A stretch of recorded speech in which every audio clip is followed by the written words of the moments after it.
Petite question, est-ce que vous êtes chaud? Oui. C'est tout? Est-ce que vous êtes chaud? Oui. Ah, c'est moyen, non? Bon, ok. On va la faire différemment. Je vais vous demander de vous lever, là.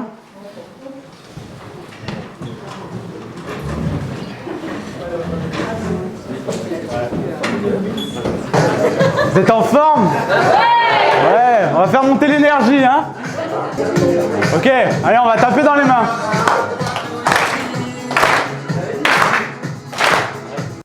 Vous êtes chaud? Je vais vous demander un dernier enchaînement. Alors là, je sais qu'il y a la moitié qui se demande s'ils vont pas se casser déjà. Mais bon, c'est pas grave, hein, il faut aller jusqu'au bout de ses idées. Et sur le refrain, on enchaîne 3 trucs. On tape, on envoie un sourire et on saute. Vous êtes prêts? 3, 2, 1.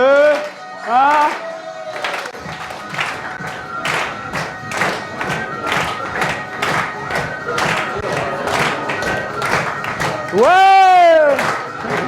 Bon, on va la refaire. Je vais vous reposer la question. Je vous préviens, si vous n'êtes pas assez chaud, on recommence. Donc, je vous la repose. Est-ce que vous êtes chaud? Ouais!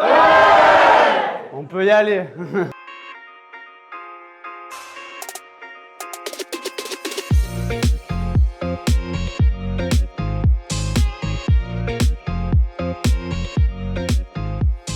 Bon, en tout cas, je voulais vous dire, j'ai beaucoup de gratitude que vous soyez là. Pour moi, c'était vraiment un rêve pour moi d'animer un jour une conférence. Et je vous expliquerai, vous allez comprendre pourquoi au fur et à mesure de la conférence. Alors, je vous avoue que je crois que je suis jamais allé autant aux toilettes qu'aujourd'hui. Mais je pense que c'est normal. Et en fait, pour me calmer, j'aime me rappeler que si, malgré que vous soyez assez nombreux, que si je pouvais impacter ce soir ne serait-ce qu'une seule personne, ça me suffirait et ça m'a aidé à me détendre et à être ici devant vous ce soir. Après le lycée, il y a eu quelque chose qui a été compliqué pour moi à vivre. Alors je l'ai mis, franchement, j'ai beaucoup hésité à le mettre parce que c'est quelque chose dont j'ai beaucoup souffert.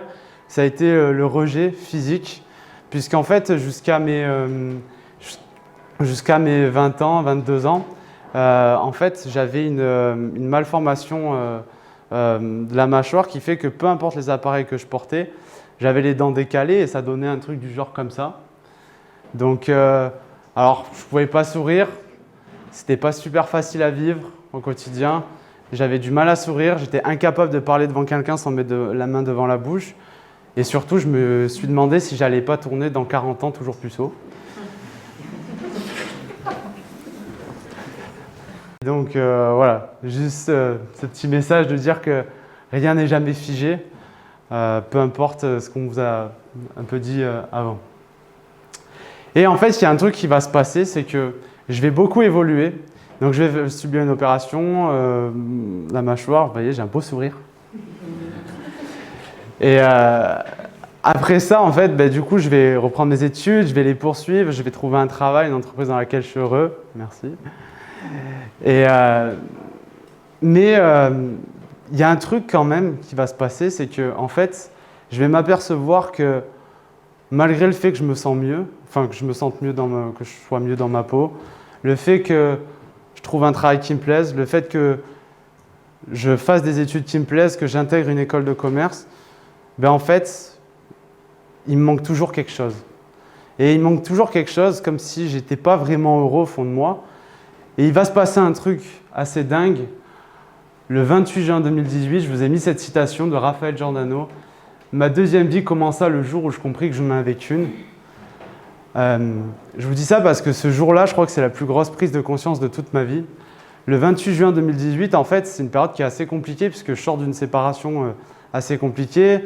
Je me fais opérer de l'épaule et donc du coup, moi qui suis hyperactif, je me retrouve chez moi à penser et beaucoup penser. Et quand on pense, on remet beaucoup de choses en question, dont celle que je vous ai dit jusqu'à maintenant. Et en fait, ce jour-là, je vais tomber sur une interview d'un Montpelliérain qui a fait le tour du monde en posant la question suivante aux gens, c'est quoi le bonheur pour vous? Et en fait, l'interview dure 1h30. Et pendant cette heure et demie, en fait, la personne qui a interviewé va mettre des mots sur 20 ans de ma vie. L'interview, elle dure 1h30, je vais mettre à peu près 3h30, 4h à la regarder. Je vais chialer comme jamais j'ai chialé, je crois. Et en fait, je vais avoir cette prise de conscience énorme que avec cette idée-là, que ce n'est jamais ce que nous vivons qui nous fait souffrir, mais c'est l'histoire qu'on va se raconter. Suite à ça, il y a pas mal de choses qui vont bouger pour moi. Je vais avoir une énergie de dingue pour déplacer les montagnes, c'est-à-dire que pendant cette année de master, je vais changer 2 fois d'entreprise parce que ça ne me correspond pas. Je vais me former en parallèle de mon master, donc j'avais mon master, une alternance. Je vais me former à la préparation mentale, je vais me former à la programmation neurolinguistique. Je vais aller à la rencontre et interviewer des gens qui m'inspirent, des athlètes de haut niveau, des entrepreneurs à succès, des conférenciers internationaux. Et puis, je vais en parallèle de ça créer mon entreprise. La première des choses que j'ai vues, enfin la première découverte, c'est que j'ai découvert que je pouvais être un super-héros. C'est surtout qu'en fait, c'est à lui de décider ce qu'il va en faire de ses super-pouvoirs. Parce qu'en fait, moi, aujourd'hui, je considère profondément que tous, on a des super-pouvoirs, qu'on peut être un super-héros à notre manière, qu'on a tous une zone de génie, mais que c'est à nous de décider ce qu'on va en faire. Parce qu'on a des qualités, on a plein de choses en nous qui peuvent nous servir soit à détruire, soit à s'autodétruire, soit à construire autour de nous, que ce soit pour nous et pour les autres. Et je trouve que c'est ça la spécificité du super-héros. Prendre sa responsabilité, qu'est-ce que c'est? C'est l'idée que peu importe ce qui nous arrive, je ne dis pas que c'est toujours facile, mais c'est de faire le choix d'en faire quelque chose. Parce que c'est facile de critiquer le monde, c'est facile de dévaloriser les gens. Pendant 20 ans, j'ai passé mon temps à dévaloriser ce qui m'entourait, à trouver des causes à mes problèmes, c'est-à-dire c'était les profs qui ne m'avaient pas assez bien jugé, c'était ma mère qui n'avait pas été assez gentille avec moi, c'était les gens qui m'entouraient qui n'étaient pas assez. Et en fait, le jour où j'ai compris que ce n'était pas à cause, mais que c'était grâce à tout ça que je pourrais faire quelque chose de tout ce qui m'avait été donné, ma vie elle a basculé. Il y a une histoire que je trouve vraiment passionnante, c'est une étude qu'ils font aux États-Unis. Dans cette étude, en fait, qu'est-ce qu'ils font? Ils vont prendre un groupe de 10 personnes, et parmi ces 10 personnes, en fait, ils vont faire le test suivant. Ils vont, sur un groupe de personnes, donc du coup, ils vont raconter 2 histoires, une est fausse et une est vraie. Les participants, au début, ils savent laquelle est vraie, laquelle est fausse. Et puis, en fait, ils vont tester pendant 6 mois de leur raconter sur l'histoire fausse, de l'enrichir, de la rendre un peu plus émotionnelle. Et ils vont leur raconter l'histoire. Et ce qui va se passer de fou, c'est qu'au bout de 6 mois, ces personnes-là, il y en a 8 sur 10, ou je ne sais plus exactement combien, mais ça dépasse les 80%, qui ne savent plus laquelle est vraie, laquelle est fausse. Et en fait, ça montre à quel point l'histoire qu'on va se raconter dans nos vies va déterminer ce qu'on fait, l'énergie qu'on a et notre quotidien. La deuxième découverte, comme vous l'avez dit, un super-héros, qu'est-ce qu'il a? Il a des super-pouvoirs. Et j'ai découvert une chose, c'est que la colère pouvait être mon super-pouvoir. Est-ce qu'il y en a qui sont souvent en colère? Ouais. Qui est plus branché sur le logiciel tristesse? Ouais. Ah, il y en a, ils n'ont pas d'émotion en fait. En fait, c'est des machines. Je trouve ce reportage tellement... il image tellement ce que je viens de vous dire. Parce que ce mec-là, c'est un Népalais qui, du coup, a travaillé dans les forces de l'ordre, etc. Et un jour, il va décider de mettre sa vie en jeu pour montrer que le Népal n'est pas juste un petit pays de merde, excusez-moi l'expression, et qu'ils ont leur place dans le monde de l'alpinisme. Quand vous regardez le reportage, d'ailleurs il est sur Netflix, franchement je vous conseille d'aller le voir parce qu'il est vraiment impactant. Ce mec-là, il est vraiment animé d'une colère, mais d'une colère qui met au service de son projet. Et il est en colère parce qu'il dit souvent que les Occidentaux sont plus reconnus dans le métier, que souvent on se sert des Sherpas, ce qu'on appelle les gens pour monter, pour gravir la montagne. On s'en sert juste comme des gens qui sont là et qui servent juste le temps d'un instant. Et cette colère, en fait, il la met au service de son projet. Et le mec, en fait, il va gravir les 14 sommets les plus hauts du monde, donc à plus de 8000 mètres, ce qu'on appelle la zone de la mort. Le record était en 7 ans, il va le faire en 7 mois, en 6 mois exactement d'ailleurs. Et il va accomplir quelque chose de monumental parce qu'il est animé d'une colère. Et d'ailleurs, je pense qu'à partir des émotions, vous pouvez avoir ce qu'on appelle des triggers. Est-ce que vous savez ce que c'est les triggers? Certains savent? Ouais, déclencheurs. Qui a dit? Ouais, déclencheurs. Les triggers, en fait, c'est des... Il y a des choses, en fait, chez vous, quand vous les activez, ça vous donne une énergie de dingue. Moi, j'en ai, je pense que enfin, tout le monde en a en soi. Il faut juste apprendre à aller les chercher quand vous en avez besoin. Moi, par exemple, il y en a un qui marche très bien, qui est à la base un peu de la colère, c'est quand on me dit « t'es pas capable ». Alors là, je suis taille de chaud quand on me dit ça. D'ailleurs, j'ai une petite anecdote que quelqu'un pourrait vous confirmer ici, avec qui je travaille. Il y a l'année dernière, donc, le monsieur qui est ici, il va me nommer directeur de son entreprise alors que j'ai que 26 ans. Donc moi, j'avais du mal à croire en moi, j'ai toujours cru en moi. Et quand il va faire ça, il y a une personne dans l'entreprise qui va dire que j'ai pas les épaules et que je suis pas capable. En fait, elle a dit juste ce qu'il fallait. Elle a dit juste ce qu'il fallait pour que l'objectif de 2 ans devienne l'objectif à 1 an. Et ça va m'amener à la troisième, qui est presque la découlante de ça. La troisième découverte que je vais faire, c'est que je considère que très souvent, pour en discuter avec beaucoup de gens, on mélange bien trop souvent les mots et on mélange le plaisir et le bien-être, le plaisir et le bonheur. D'ailleurs, je vous ai mis une photo là. Donc il y a du quinoa et un fondant au chocolat. Là. Alors honnêtement, là, si je vous propose, qui prend le fondant?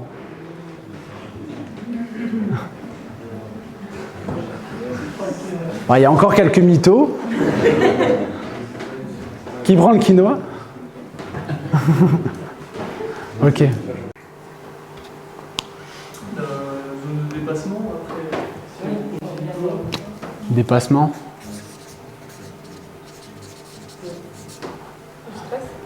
Stress. Vous voyez, ce qui est paradoxal, c'est que quand on parle de zone de confort, il y a beaucoup plus de choses, zone rouge, inconfortable, qui sortent. Vous voyez? Et en fait, pour moi, la zone de confort, si on va plus loin, si on creuse le principe, pour l'avoir bien expérimenté personnellement, on va se rendre compte que la zone de confort, elle va faire la chose suivante. En fait, une zone de confort, comment ça se passe? Quand vous faites quelque chose qui est nouveau pour vous, il va y avoir en réalité 3 zones. La première zone, c'est la zone de ce qu'on appelle la zone de résistance. La zone de résistance, la zone d'inconfort. Pourquoi? Parce que quand on fait quelque chose de nouveau, quand on va se confronter à quelque chose qu'on ne connaît pas, la première des choses qui va se passer pour nous, c'est qu'on va être dans un sentiment d'inconfort. Ça va être difficile, il va y avoir de la peur, du stress, tout ce que vous avez pu dire tout à l'heure. Ensuite, quand on va pousser un petit peu plus le truc et qu'on ne va pas lâcher, il va y avoir ce qu'on appelle la zone neutre. Pour moi, la zone neutre, c'est OK, je suis sorti de ma zone de confort, peut-être j'ai répété les actions, et je pense que vous en avez tous des exemples comme ça dans votre quotidien. Quand vous avez commencé votre travail, il y a des tâches qui vous paraissaient au départ très compliquées à faire, qui n'étaient pas faciles, que vous appréhendiez mal. À force de les répéter, c'est devenu neutre. Okay. Après, il y a une zone qui est atteignable, mais pour moi, cette zone, je pense qu'il faut aller dans des zones d'excellence, des zones de génie, des endroits où vous vous sentez bien. Pour moi, il y a la zone de plaisir après. Mais tout ça pour vous dire que, en fait, il faut des fois pousser suffisamment loin pour commencer à prendre du plaisir et arrêter de viser le court terme. En fait, je rencontre beaucoup de gens dans leur vie qui, à un moment donné, ne sont pas forcément bien. Pourquoi? Parce qu'ils ont pris que des décisions court terme. C'est-à-dire prendre le travail qui gagne plus à un instant T. Choisir le compagnon avec qui c'est plus facile au départ. En fait, on aimerait que tout aille vite. C'est-à-dire qu'aujourd'hui, on aimerait trouver un travail et être super gradé d'entrée et gagner super bien notre vie. On aimerait rencontrer un compagnon et que ça soit la femme ou l'homme de notre vie en 3 semaines. Mais ça, c'est pas possible en fait. Il faut comprendre que construire quelque chose de durable prend du temps. Et pour construire quelque chose de durable, il faut aller dans l'inconfort, il faut se confronter et il faut sortir régulièrement de sa zone de confort. Carl, il sort de sa zone de confort très peu et lui, il axe sur un truc. C'est-à-dire, par exemple, Carl, c'est un mec qui joue au basket, il va s'entraîner que sur des paniers à 2 points. C'est son kiff. Il va faire que ça. Donc du coup, sa courbe, qu'est-ce qui va se passer? Elle va grimper très vite. Et puis, il y a Billy. Billy, c'est plus le genre de mec à se dire, quand ses potes viennent le voir, moi, à l'entraînement, je vais faire des shoots à 2 points, je vais faire des shoots à 3 points, je vais m'entraîner à faire des passes, je vais m'entraîner à défendre. Et il va sortir de sa zone de confort. Alors lui, ce qui va se passer, c'est qu'en sortant de sa zone de confort comme ça, il va être déjà moins un peu propice au regard des autres. Sa courbe va être un peu plus linéaire, mais ce qui va se passer, c'est que lui, sa courbe ne va jamais s'arrêter. Pourquoi? Parce que lui, il est habitué à sortir de sa zone de confort. Et d'ailleurs, si on reprend sa zone de confort, ce qui se passe, c'est qu'il y en a un qui est habitué à aller de plus en plus loin, à être courageux, à expérimenter. Et donc, ce qui va se passer, c'est que lui, il va aller beaucoup plus loin. Et donc, du coup, à un moment donné, ce qui va se passer, en visant long terme, encore une fois, il va évoluer beaucoup plus, alors plus lentement, pas fort, parfois, mais beaucoup plus haut. Tiger Woods, il est reconnu comme étant le plus grand joueur, le plus grand golfeur de tous les temps, on peut le dire. Et en fait, lui, ce qui va se passer pour représenter ça, c'est qu'un jour, il vient de gagner un tournoi international et genre une semaine après, il va annoncer qu'il change de swing. Le swing au golf, c'est quand même le truc qui fait que un joueur, il est reconnu, il est bon. Et il va le faire parce qu'il va viser long terme et parce qu'en fait, une blessure va lui obliger à changer de swing.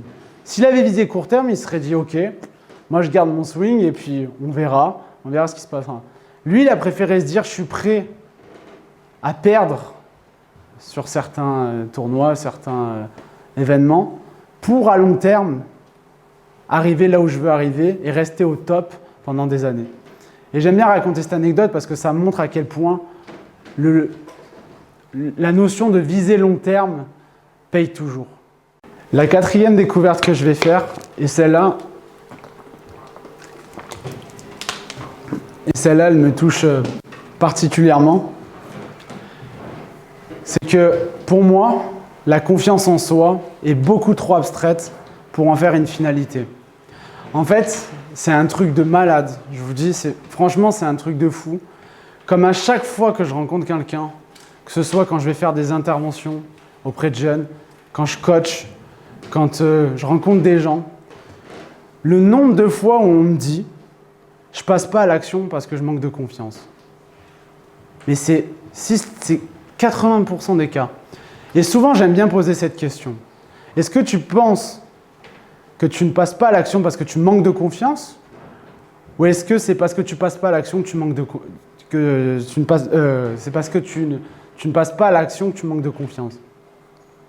Et en fait, souvent, la personne, 8 fois sur 10, elle va se rendre compte que c'est parce qu'elle ne passe pas à l'action qu'elle manque de confiance. Pourquoi? Parce que souvent, on inverse les causes et les effets. On pense qu'on manque de confiance, qu'on manque d'un élément, qu'on ne parle pas assez bien, qu'on n'est pas assez en fait. J'aime bien dire que les gens ont peur parce qu'ils préfèrent se concentrer sur le résultat plutôt que sur le processus. Le résultat, c'est ce que je projette. Par exemple, vous avez tous le permis ici. La première fois que vous avez commencé à conduire, imaginez-vous que vous arriviez à l'auto-école et que le moniteur il vous dise « Bon, allez, c'est parti, on se met en mode permis. Passez le permis. » Là, vous l'aurez regardé, vous dit « Putain, mais il est fou, lui. » Par contre, le fait de se concentrer sur le processus, si demain, je vous dis, quelqu'un qui arrive, qui n'a pas le permis, je lui dis « Ok, maintenant, ce que tu vas faire, c'est que, premièrement, premier jour, tu vas juste démarrer, passer ta première, passer ta deuxième, et c'est tout. » La personne, qu'est-ce qu'elle va se dire? C'est OK, c'est jouable. Le deuxième jour, maintenant, on va revenir et on va lui dire « Ok, maintenant, tu peux être première, deuxième, comme tu as fait hier, et tu mets tes clignons. » Et ainsi de suite. Là, c'est beaucoup plus accessible. Ce qui va se passer, c'est qu'au fur et à mesure des étapes, la personne, elle va prendre confiance. Pourquoi? Parce qu'elle va voir qu'elle est capable de passer à l'action et de réussir par micro-étapes, par micro-objectifs. Et deux, elle va avoir envie de repasser à l'action puisqu'elle voit qu'elle évolue et que du coup, c'est facile de continuer. En réalité, la confiance, honnêtement, en psychologie, pour moi, il y a deux types de confiance. Il y a la confiance qu'on va considérer comme inconditionnelle. La confiance inconditionnelle, qu'est-ce que c'est? C'est quelque chose qui vient des tripes. C'est quelque chose, en fait, vous ne savez même pas si vous êtes capable de le faire, mais vous allez le faire. Par exemple, je vous dis sincèrement, j'avais très peur de venir ce soir, parce que c'était la première. Et je ne savais pas si ça allait le faire, mais la simple idée de pouvoir impacter quelqu'un et d'être en plein dans mes valeurs, ça me pousse à le faire. Et je ne sais pas je savais pas si j'allais être capable de le faire bien et peu importe, mais j'avais envie de le faire. Et puis, il y a un autre type de confiance pour moi qui est beaucoup plus conditionnel et qui dépend beaucoup plus de circonstances extérieures. C'est-à-dire, il y a un truc qui s'acquiert la confiance s'acquiert aussi très bien par l'entraînement. Et on a tendance à l'oublier, l'entraînement, c'est la répétition, c'est le fait de sortir très souvent de sa zone de confort et d'aller chercher toujours un peu plus. Mais il y a deux types de confiance. Et ça, gardez-le en tête, parce que souvent, quand on est au bon endroit, quand je vous disais tout à l'heure, quand je vous parlais de super pouvoir, quand je vous parlais de super héros, quand on se connaît, quand on est dans le être, quand on est dans ses valeurs, je peux vous assurer que c'est beaucoup plus facile d'avoir confiance en l'avenir, d'avoir confiance en soi et de passer à l'action. Je ne sais pas si ça parle à certains ce que je dis, mais...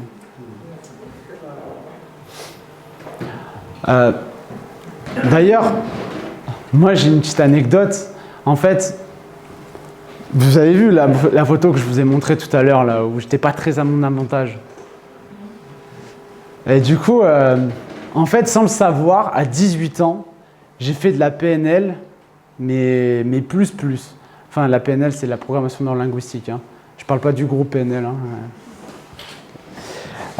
En fait, j'ai fait de la PNL. Pourquoi? Parce qu'en PNL, on dit souvent, quand on accompagne, que s'il n'y avait pas de problème, ça serait comment? Et en fait, quand j'étais pas très à mon aise, je vais vous raconter un truc qui est perso. En plus, il y a ma copine, je ne devrais pas le raconter d'ailleurs. Mais... première sortie en boîte, j'avais 18 ans. Et là, en fait, du coup, alors, l'orgueil qui va bien me pousser, trigger, hein, je n'étais pas capable. On va sortir entre un groupe de mecs et je me dis, putain, je suis pas à mon avantage, mais c'est chaud. Comment je vais faire ce soir pour montrer qui je suis, quoi? Et plutôt que de me dire, putain, je suis pas à mon avantage, je vais me dire, mais si j'étais confiant, ça serait comment, en fait? Et en fait, je me suis dit une chose simple. Alors, c'était la meilleure idée que j'avais à l'époque. Je me suis dit, je vais aller brancher toutes les nanas de la boîte. Alors franchement, j'ai jamais pris autant de refoule que ce soir-là. Mais en tout cas, ça a marché un peu quand même. Et du coup, mes potes se sont dit quoi? Putain, Dorian, quand il sort, il est confiant. Alors qu'au fond de moi, c'était un putain de chaos. Et en fait, j'aime bien donner cet exemple parce que ça montre à quel point l'histoire qu'on se raconte, encore une fois, comme je vous disais tout à l'heure, peut déterminer les actions qu'on pose. Et surtout, vous montrer que la confiance, pourquoi la confiance est abstraite? Parce que c'est vraiment l'histoire qu'on se raconte. Et que si on fait comme si, j'aime beaucoup cette idée du comme si j'étais confiant, comme si c'était juste assez, qu'est-ce que je ferais en fait? Et je pense que vous avez tous des cas concrets dans votre quotidien où des fois vous n'osez pas passer à l'action, faire plus, parce que vous avez cette petite voix qui vous dit vous n'êtes pas assez, vous n'êtes pas prêt, etc. En psychologie, il y a un truc très simple qui se passe. Il y en a qui sont formés, je le sais ici. En premier lieu, qu'est-ce qui se passe? On a des croyances à la source. Les croyances, vous savez ce que c'est? C'est quoi une croyance, d'ailleurs?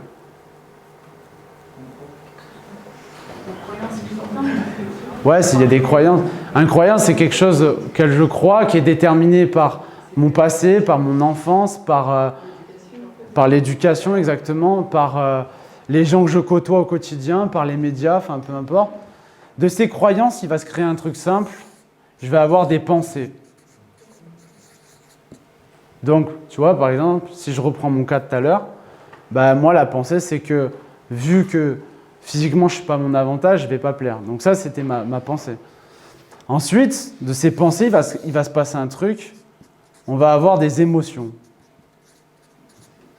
Bah, les émotions, c'est ce que je vais ressentir au quotidien. Donc, par exemple, moi, si avec ma pensée de base, j'aurais pensé quoi? L'idée d'aller aborder quelqu'un, j'aurais eu peur. Et donc, la peur te fait avoir quoi?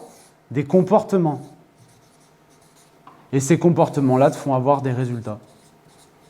OK? Et ces résultats renforcent tes croyances. Donc, si tu restes dans le schéma que tu n'es pas capable, ben, tu as ta croyance que tu n'es pas capable, donc tu as de la peur. La peur fait que tu ne bouges pas par moment. Et donc, du coup, ça renforce la croyance que tu n'es pas capable. Et on en revient à ce que je te disais. Donc, tu vois, à partir du moment où tu projettes comme si, ce qui se passe dans tes comme si, c'est-à-dire que là, il va se passer un truc que tu ne fais pas d'habitude. Donc, tu vas changer tes comportements. Forcément, tu changes tes comportements, tu changes le résultat à la fin. Et en changeant ton résultat, tu vas commencer à changer tes croyances. Parce que moi, à partir de ce jour-là, je me suis dit, en fait, ça peut le faire. Hein. Bah, j'ai dû faire un peu mieux au fur et à mesure parce que c'était pas terrible au départ, mais je me suis dit, ça peut le faire. Et quand tu changes tes croyances, après, tu vas renforcer le cercle, tu vas renforcer tes pensées, tu vas continuer de changer tes comportements, ainsi de suite. Et c'est pareil quand vous sortez de votre zone de confort, parce que là, en l'occurrence, c'était une sortie de zone de confort pour moi. À chaque fois que vous sortez de votre zone de confort, vous remettez en question ce à quoi vous croyez. Et comme vous remettez en question ce à quoi vous croyez, vous êtes capable de vous créer des nouveaux résultats. Voilà. D'ailleurs, par rapport à la peur, parce on est venu sur le sujet de la peur, j'aime beaucoup le reportage que j'ai vu sur Arte récemment. D'ailleurs, vous pouvez aller le voir. Ils ont fait un reportage sur les phobies, la peur. Et ce que je trouve génial, c'est qu'ils ont ouvert le reportage en disant la chose suivante. Ils ont dit, alors, il ne faut pas que je me trompe, ils disaient l'homme depuis la préhistoire, donc ils sont remontés à l'homme préhistorique, l'homme préhistorique qui avait trop peur finissait par mourir de faim, celui qui n'avait pas assez peur se faisait manger par les autres. Et en fait, j'aime beaucoup cette idée parce que en fait, ça montre que la peur n'est pas le problème, c'est la gestion de la peur qui est le problème. C'est le curseur sur lequel on va ramener la peur qui va nous permettre d'agir ou de ne pas agir. Pour terminer, on va dire, cette présentation, j'avais envie de finir par un message. Je pense que le message, la dernière clé que je vais vous donner, honnêtement, si je devais mourir demain, c'est vraiment la clé que j'aimerais laisser derrière moi. C'est que les difficultés et les échecs sont des bénédictions. En fait, pourquoi je vous dis ça? Alors, j'ai mis cette photo d'un éléphant et d'une chêne, parce que je ne sais pas si vous connaissez un petit peu comment, si vous savez comment ils font dans les, genre je ne sais plus dans quel pays, mais pour garder prisonniers les éléphants. Ouais, tu sais. Ils attachent une jambe. Ouais.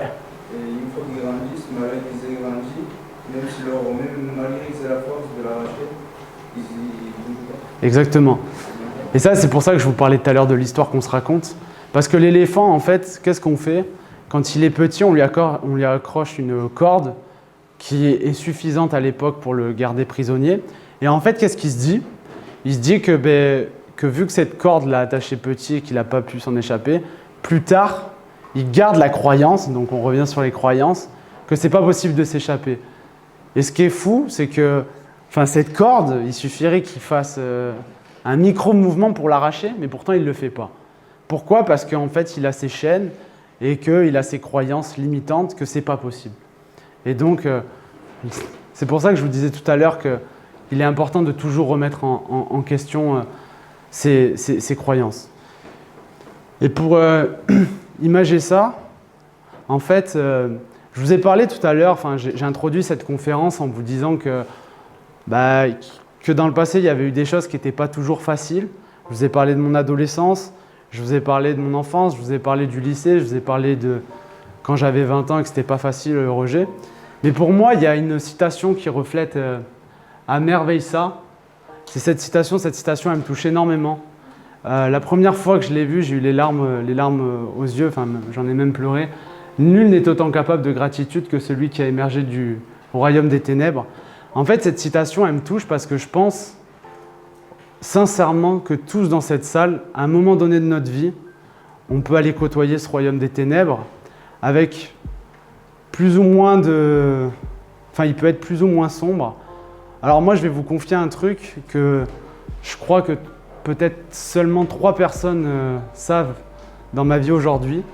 Mais j'avais envie de vous le dire parce que je pense qu'elle peut refléter et qu'elle peut aider quelqu'un qui n'est pas forcément bien. Moi, mon royaume des ténèbres, un soir, quand j'étais petit, que j'avais 10 ans, il a été très sombre. Alors, c'était quand... alors, c'était une dispute avec ma mère, comme il y en avait très souvent. Et alors, ma mère, elle a toutes les bonnes raisons d'avoir...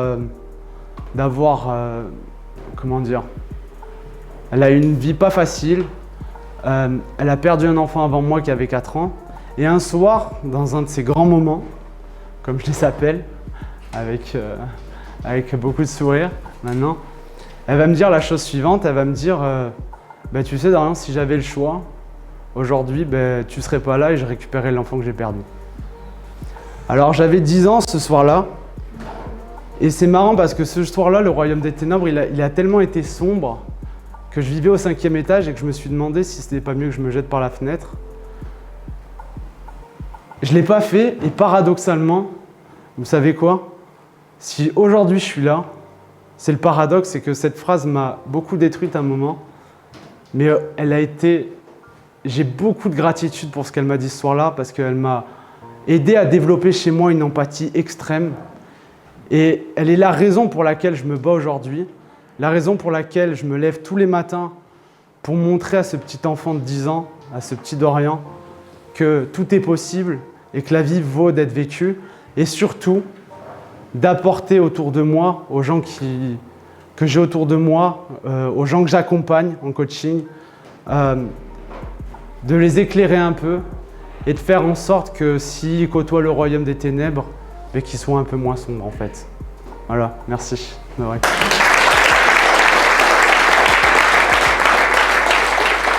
En tout cas, je vous remercie. J'ai beaucoup de gratitude pour ce moment parce que c'était pour moi un rêve. Quand j'avais fait des séminaires en développement personnel il y a 3 ans, j'avais écrit sur ma feuille que j'aimerais animer une conférence et la finir par l'échec, enfin en parlant d'échecs et de difficultés. Voilà, donc je vous remercie et beaucoup de gratitude.